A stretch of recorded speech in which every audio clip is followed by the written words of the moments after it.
Thanks for tuning in to the HR Uprising podcast. I'm your host, Lucinda. The HR Uprising is focused on helping forward-thinking people professionals deliver real lasting value in their organisations. I'm a chartered psychologist, speaker and trainer, and recently authored the best-selling business book, How to Be a Change Superhero. My day job is founder and CEO of software and training business Actus.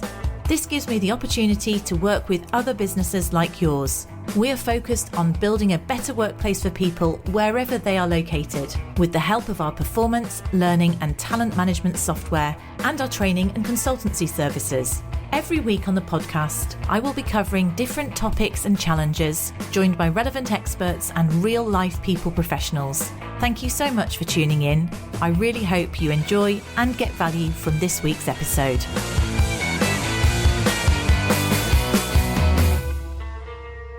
Hello and welcome to this week's HR Uprising podcast. And this week I'm talking to John Tarrant from We Are DNA.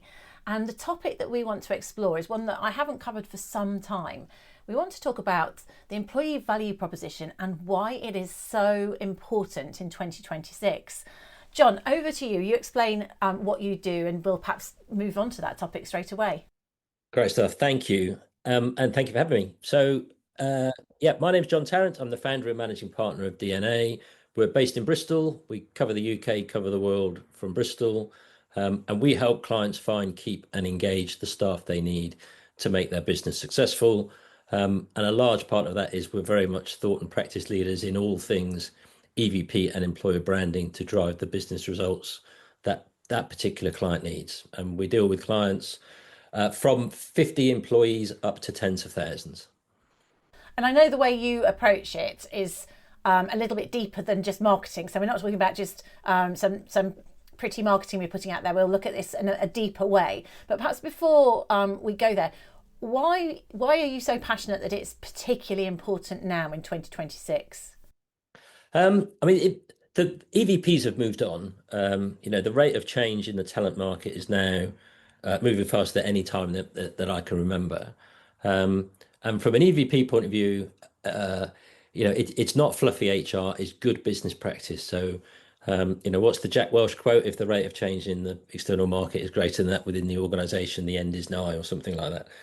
So the EVP, if it's going to deliver for an organization, it's got to keep pace. So in old money, the EVP was all about the promise. It was, here's all the things we promise you as an employer. Whoever you are, if you're walking in warm, come on in, the water's lovely. It had to evolve beyond that, and it evolved to give and get. So, we're a great employer. Here's all the things we can give you, but what we need to get in return is this. So, there was a bit of a balance to the promise. After COVID, it moved on again. Employees wanted more out of their organization. So we've defined an EVP as the statement of intent as to what you stand for as an employer and how you want to be known in the audiences that matter to you. So that statement of intent is key, but it's not, I think what's a little different about us is not that you've developed your EVP and employer brand, is what you do with it, which is the most important thing.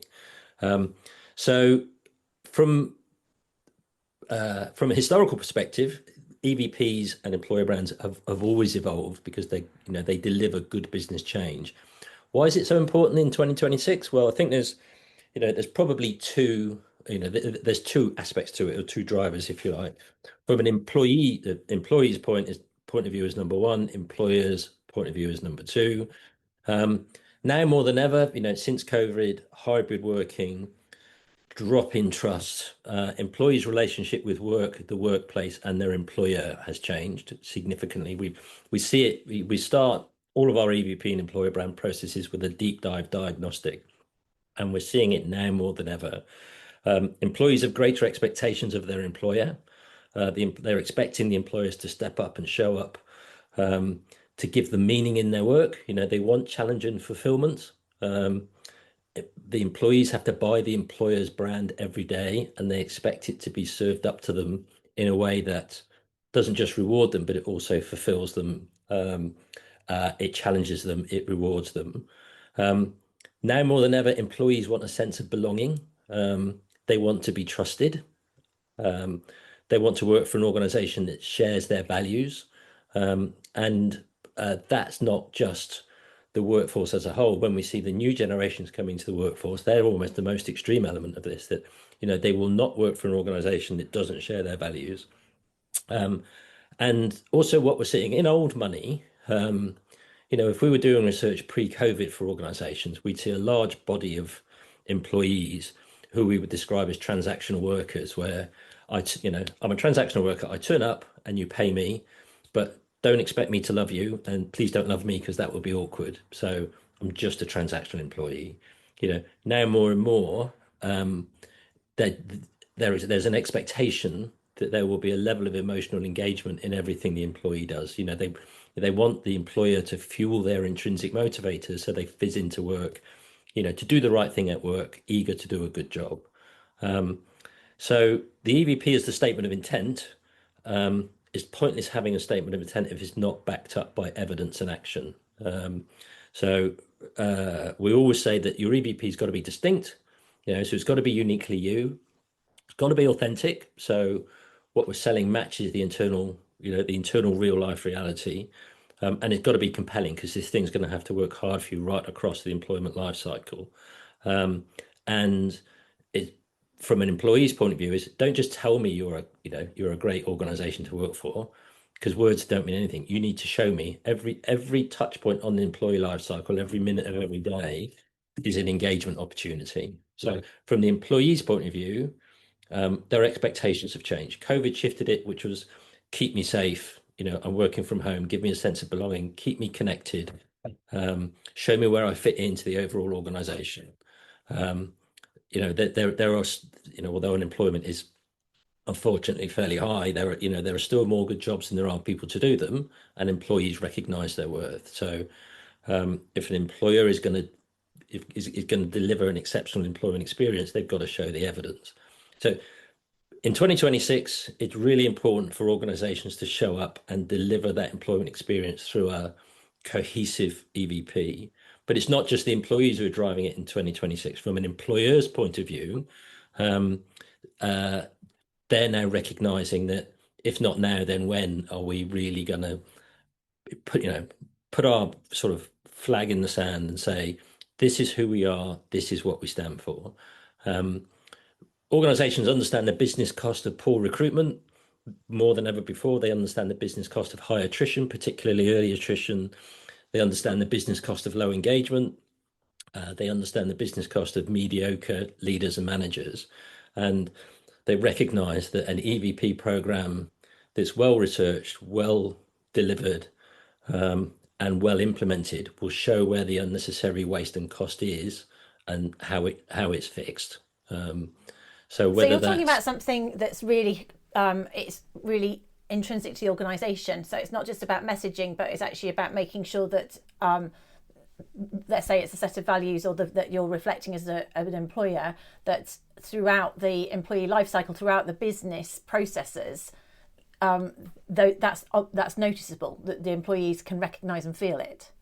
Yep, exactly that. So yes, vision, mission, values is important. Yes, however we can nurture the culture, how we get things done around here, that's always really important. But if we've got the EVP in place, and the employer brand in place, the employer brand is your strategy to appeal to current and future talent. The identity that we put out in the market, but simplest definition of a brand is identity plus reputation. Repetition and evidence builds reputation. So every touch point on that employee life cycle, every touch point with the employee is an engagement opportunity. And whatever the goals of the exercise might be, it's not just about pretty pictures, and it's not just about it's not just about attraction or advertising. It's about every touch point. It's about how we build reputation. It's about how we attract. It's about how we nurture our talent funnel. It's about how we offer, onboard, induct, all the way through to how people leave an organization should be a branded experience. And ironically, where we've made it a branded experience, we've made it almost different and special in terms of exit and alumni. That drives incredible ROI as well. because of referral and recommendation, I guess, of that. Just for me, there's a couple of little questions then, just for me to get my head around it, because this is, I think before I've kind of I'd heard of it as employer brand, and it's very much outward looking and sort of almost image. Whereas, so first of all, I think I referred to this as employee value proposition, and there is employee and employer. So there's a query there, and I'll get you to clarify that one. But the other point is, how does this relate to mission, vision, values? Because that's one of the things you'd often see in terms of an organisation looking culturally. So it'd be great if you could clarify those two. We always talk about employer value proposition for clarity. Mission, vision, and values and the EVP are interlinked, and there are some organisations where their values are particularly strong and they are lived and breathed and well understood, which often makes the EVP process a lot easier, because you've got a bedrock there to work with. But they absolutely work hand in glove. If the EVP is what we stand as an employer and how we want to be known, and it's about enhancing the employment experience to be, distinct, authentic, and compelling, the values have to play a part in there somewhere. I think that in those businesses that rely on the discretionary effort of employees, and there's a lot of them out there at the moment, the EVP, in the same way that the values will, the EVP will include everyone and energize everyone. And in now more than ever, in a world of hybrid working where you've got people a long way from the mothership, and we've got people who have been with an organization 2 or 3 years and maybe don't know what the organization was like pre-COVID, for example, the EVP and the definition of what the employment experience should be will run like a golden thread through every touch point and make sure that you've got something consistent and cohesive right across the organization, whether people have been here 5 minutes or 5 years, whether they're in head office or 300 miles away from the mothership. We did an employer brand audit for a client, 15 months ago, I think it was, and started with the discovery. First question in the first focus group, from folks dialing in on Teams from all over the country, was, you just want to get them chatting. So it's a nice, easy opening question. So tell me about the culture. And the first person to answer, I've been here 2 years. I've got no idea what the culture is because I've never been to head office. And you think, oh gosh, that's, every red flag and every yeah. So you're tapping into that there as my next question. That you say, so if you were starting, for our listeners out here, if they were thinking that they want to maybe just look at their employer brand themselves or internally and start to explore it or think it through, you started with the focus group there. Would that be typically how you might do it? What would be a process for exploring your employer brand? Yeah. So to developing your EVP and your employer brand, it's not fluffy HR. It's not a vanity project. It's good business change. And therefore it has to be underpinned by a process that engages the stakeholders, eliminates risk, and it delivers results every time. We follow a 7-stage process, and whether you're an organization of 50 people or whether you're an organization of 70,000 people, you follow the same process because it delivers. The 7 stages of the process, I would say almost, number 1 and 2 are almost the most important ones. Number 1 is setting objectives. So what is it the EVP and employer brand has got to deliver for us? Every client is different. Every situation is different. But typically it'll be cost per hire, time to hire, cutting early attrition, cutting unnecessary agency spend, proving success in role or speed to value. So, when salespeople come in, for example, instead of taking 6 months or 9 months to get up to speed and hit their numbers, we're hiring people who are in and up and running within 3. Often the objectives might be the eNPS score, or the customer net promoter score, or whatever their diversity metrics might be. So we sit down, we agree the suite of objectives. Second stage in the process is discovery. So everything we do is based on a foundation of fact. And that discovery will typically be one-to-ones with the senior leaders, one-to-few with the squeeze middle, and focus groups from representative members of staff from across the organisation. You often get a gap analysis, so what the senior leader's perception of the employment experience might be. It's often very different to the squeeze middle, and different again when you get to the realities on the ground, and we can see where the gap analysis might be. Often the further you go away from head office, again, you can see the gap analysis. So I can think of one organisation where, apart from the name above the door, by the time you got 100 miles away from the head office, it was almost sort of feral in places. And in addition to that sort of, that key in-person research, we'll also do desk research. So we'll look at their engagement survey data, or run an engagement survey. We'll look at all of their exit data.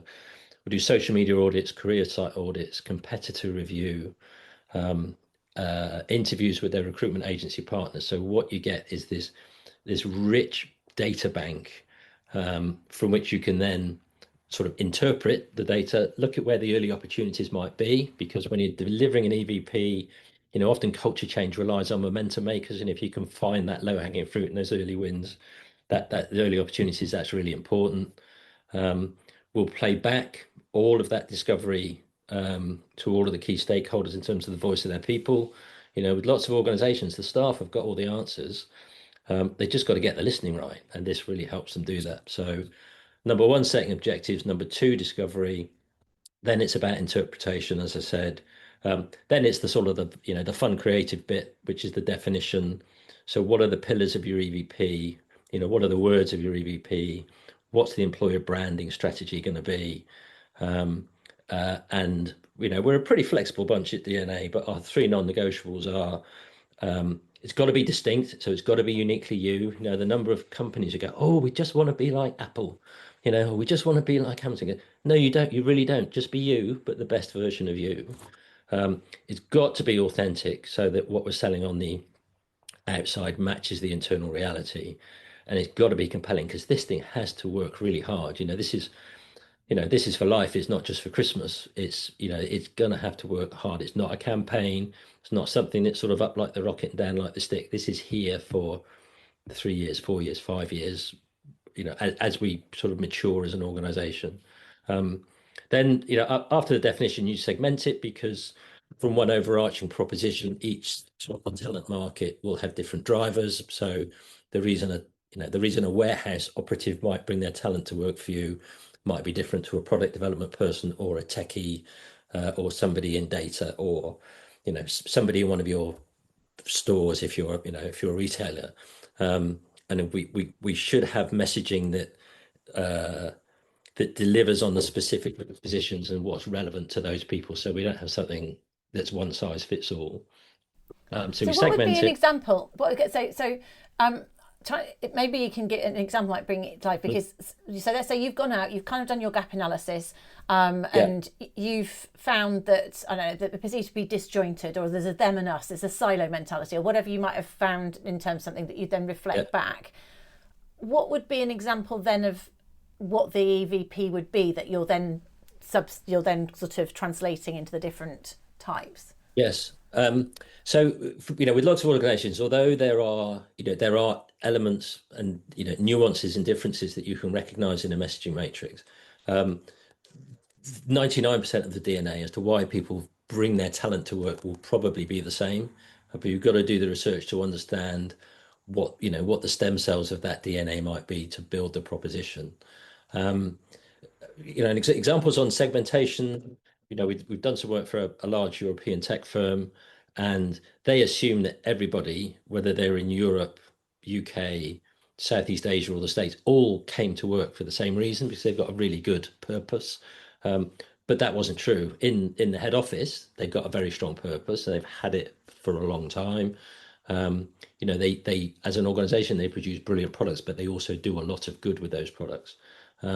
However, if you look at why people in the UK bring their talent to work, it's slightly different. There's a little bit of purpose in there, but the tech is good and it makes them look good, and they can they can earn good money with commissions and various other bits. If you go to the States, it's all about stock options. I could be selling I don't know. I could be selling arms, or I could be selling chemicals that kill the environment. I don't care. It's all about the stock options for me.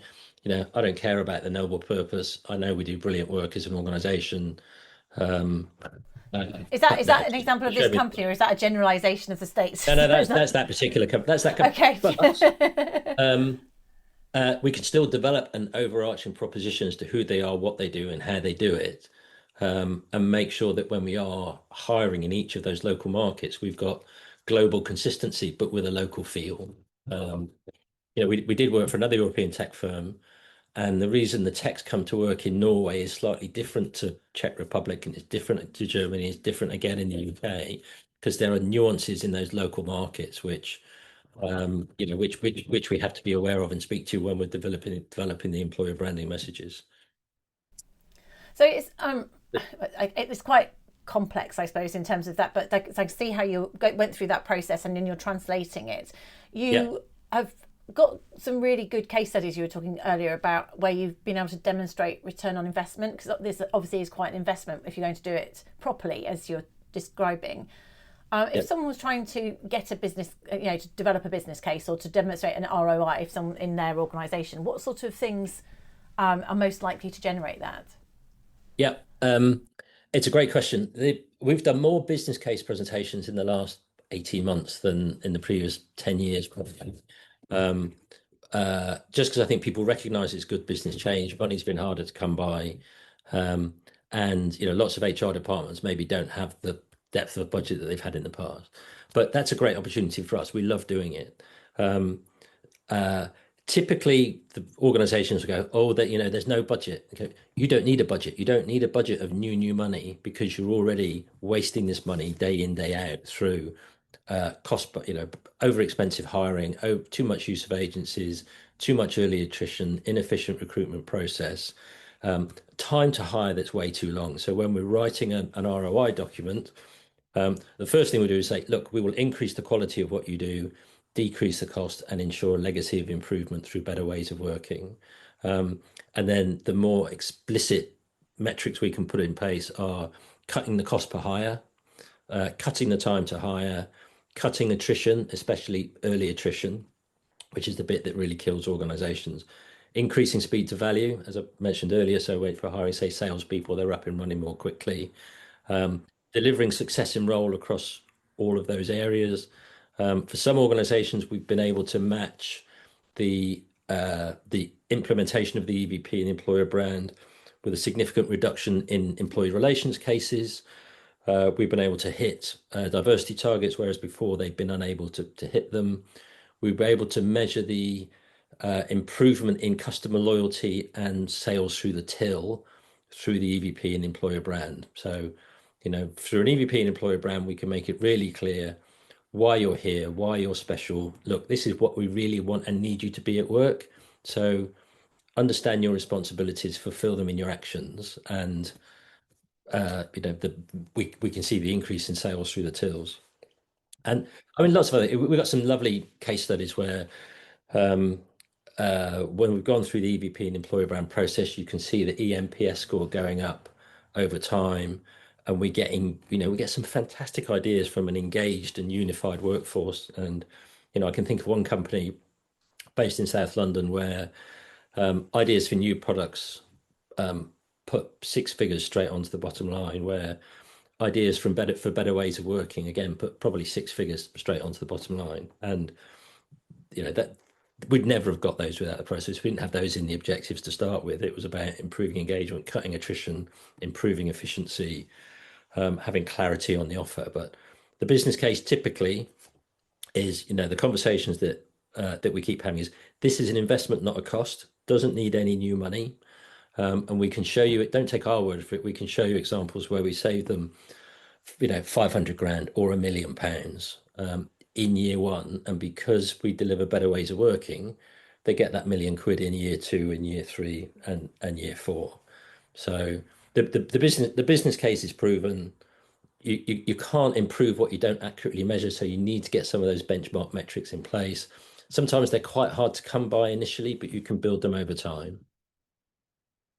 And of course, I can't go through an episode nowadays without saying, and how does AI fit into it? Because you haven't mentioned it yet. Good and bad is the answer. There are good in. Oh, no, let's good and bad. Let's do it. It's good in that some of the really arduous, time-consuming tasks of, analyzing huge amounts of data can be done really quickly and easily. That's good. Some clients are using it. Most clients are using it for CV screening because it can be done in an instant.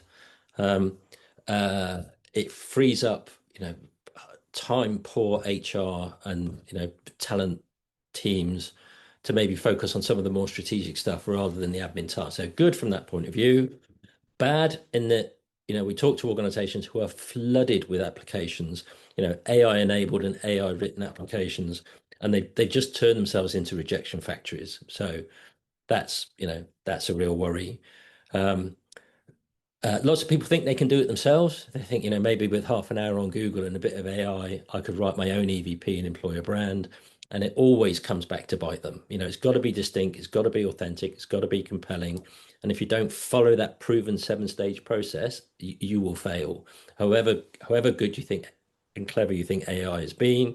And we've seen examples where organizations have developed their EVP and their employer brand and their career site and all of their talent attractions materials through AI, and it looks great for 2 months, and then it crashes and burns because it's not distinct, authentic, and compelling. The other really interesting thing about AI is if you Googled, I don't know, what's it like to work at Denby Pottery, for example, as we were talking about Denby earlier. So if you put that into Google, what comes up is an AI overview snap as to what it's like to work at Denby Pottery. So if you're at Denby and you think you've got a great employer brand, you want to tell the whole world, you're not really in control of that narrative because AI has just scraped it from all the different sources of the internet, and it will give you 3 or 4 sentences. It will tell the world, this is what it's like to work at Denby Pottery. So that AI generated summary is aggregated from Glassdoor, Indeed, your career site, maybe your news on your website, stuff from things like best companies to work for or great places to work, great place to work. So it'd be a whole scrape of stuff, but some of it isn't accurate. Some of it isn't balanced. And you're a victim of whatever. You're not controlling the narrative on your employer brand. You're a victim of whatever AI has scraped. And it's important because we know that, is it 96% of job searches start with a Google search. So whatever is served up is going to be the first thing they see about your employer brand. 80% of candidates will always check reviews. 66% of candidates will abort a job application if they see negative review. So if you're not in control of your narrative, people who could be really good for you are seeing narrative that's unbalanced. What that means is you have to take control, and you can take control. You can have a strategy for Glassdoor. You can have, we do a lot of employee advocacy programs at DNA where we're generating lots of employee generated content, which delivers that crucial authenticity. And in a world where, do you ever look at the Edelman Trust Barometer? In a world where trust is just plummeting everywhere, trust in governments, trust in institutions, trust in brands, and trust in employers is falling. Well-crafted EVP and employer brand can address it. And your secret weapon is the voice of your employee, because people by people, and people describing the employment experience in their own words, in their own way. It doesn't have to be polished, doesn't have to be amazing, just needs to be authentic, can help win back some of that trust. Yeah, the 2025 Edelman Trust Barometer showed a -3 drop in employers globally. So the question was, I trust my employer to do what's right. And globally, it was a -3 drop in employers globally. It was -4 in the UK, so we were worse than the average. It was -7, I think, in Germany. And that's a real worry.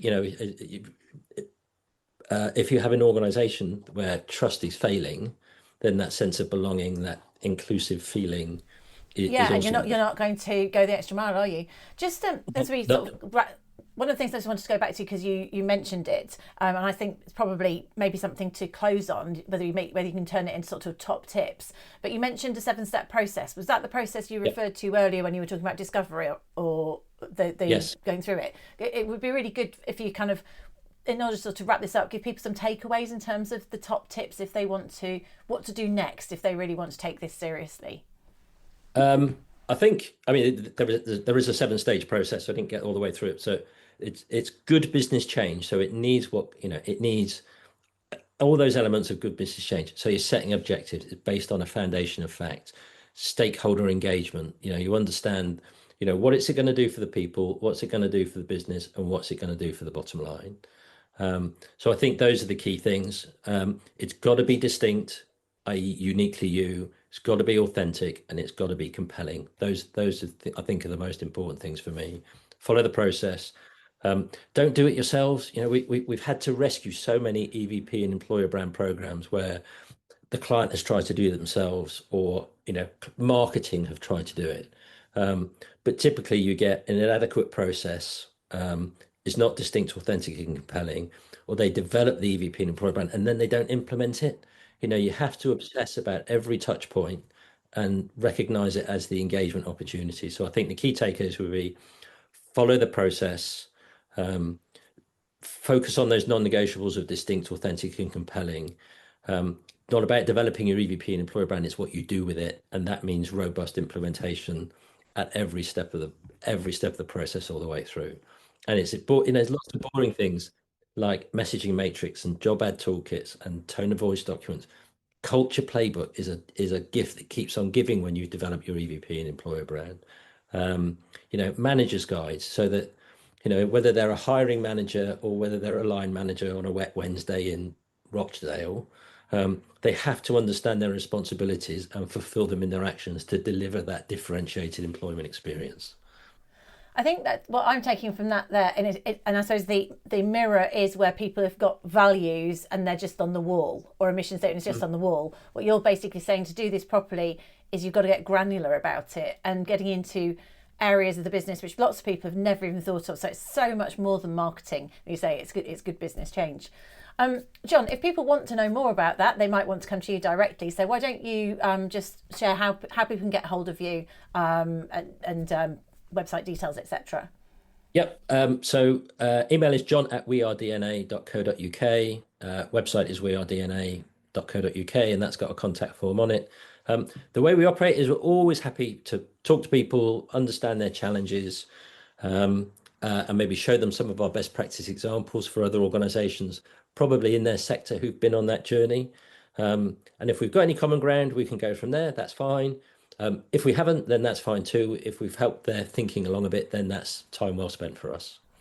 Perfect. And we'll put those links in the show notes as well. Thank you so much for joining me today, John.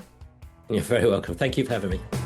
I really hope you found this week's episode useful and enjoyable.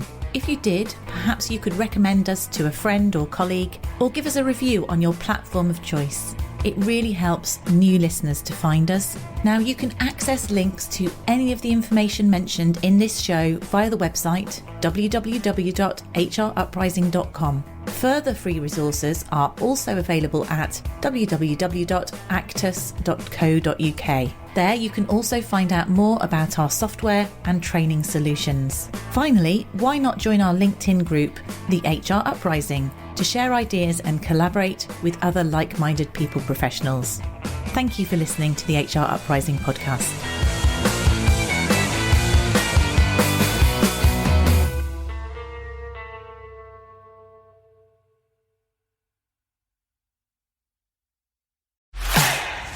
This episode was brought to you by Disruptive Media, helping bold entrepreneurs stand out through podcasting, video, and social content. Visit disruptivemedia.co.uk to learn more.